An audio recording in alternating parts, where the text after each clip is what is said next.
हूँ आपके साथ ज्योति कनौजिया। आइए रुक करते हैं खबरों की ओर।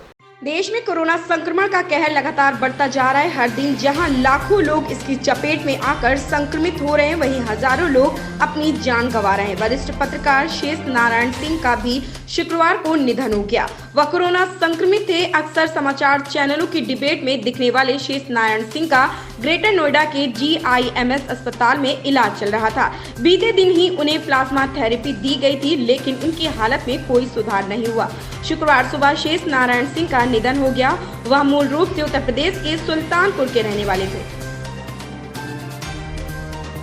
प्रधानमंत्री नरेंद्र मोदी ने बृहस्पतिवार को आंध्र प्रदेश, ओडिशा, झारखंड और तेलंगाना के मुख्यमंत्रियों से बात कर इन राज्यों में कोविड-19 की ताजा स्थिति पर चर्चा की।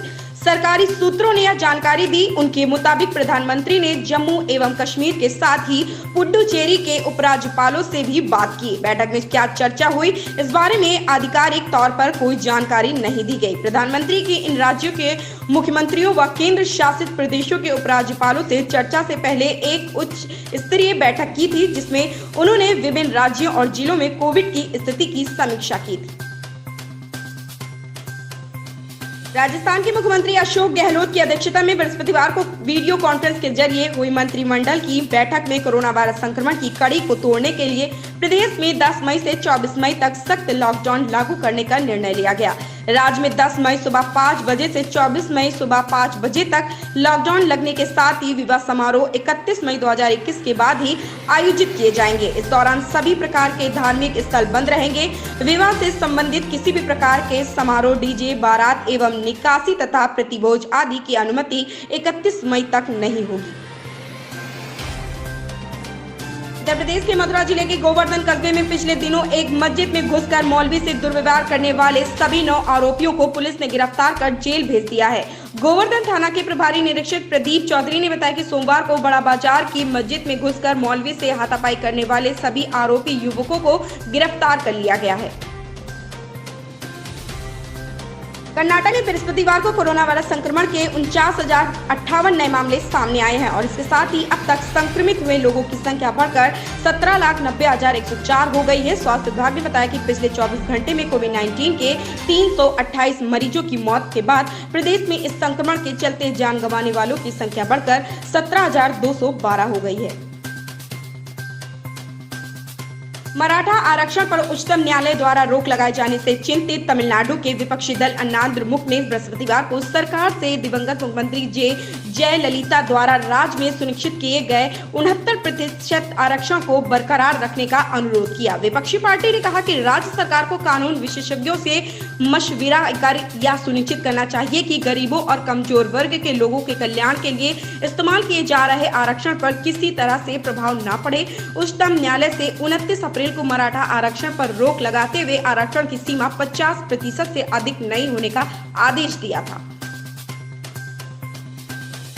देश में एक दिन में कोविड-19 के 4,14,188 नए मामले सामने आने के बाद संक्रमण के कुल मामले 2,14,91,558 हो गए हैं और 3,915 लोगों की मौत के बाद मृतकों की कुल संख्या 2,34,083 हुई है। केंद्रीय स्वास्थ्य मंत्रालय के अनुसार देश में कोविड-19 का इलाज करा रहे मरीजों की संख्या 36,45,164 हुई है। सबसे ज्यादा मामले दर्ज करने वाले शीर्ष 5 राज्य महाराष्ट्र 62,194, इसके बाद कर्नाटक 49,058, केरल 42,464, उत्तर प्रदेश 26,622 और तमिलनाडु 24,898 हैं।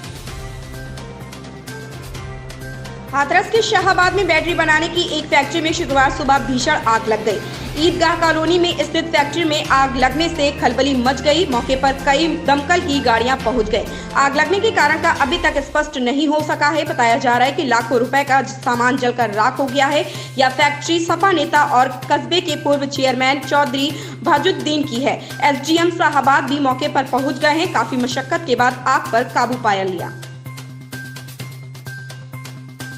मथुरा में कोरोना संक्रमण बेकाबू रफ्तार से फैल रहा है, इसके बावजूद लोग गंभीर नहीं है। शुक्रवार को भरतपुर गेट के समीप घिया मंडी में ऐसी तस्वीरें देखी गई हैं। यहां सुबह जब छूट के दौरान दुकानें खुली तो लोगों की भीड़ उमड़ पड़ी। इससे कोविड गाइडलाइन तार हो गई है। कई लोग बिना मास्क के दिखाई दिए। कोविड गाइडलाइन का पालन कराने के लिए पुलिसकर्मी भी नहीं दिखाई दिए। लोग अपनी मनमर्जी से आ जा रहे थे। कानपुर से भाजपा सांसद सत्यदेव पचौरी ने यूपी के मुख्यमंत्री योगी आदित्यनाथ को पत्र लिखकर जिला प्रशासन तथा स्वास्थ्य विभाग के अधिकारियों को कोविड-19 महामारी की तीसरी लहर की आशंका के मद्देनजर पहले से ही तैयारी करने के निर्देश देने का आग्रह किया है।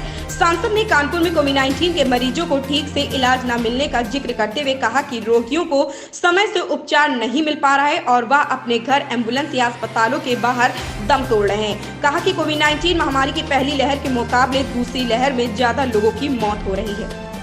ऐसी ही खबरों से जुड़े रहने के लिए आप देखते रहें अवध केसरी।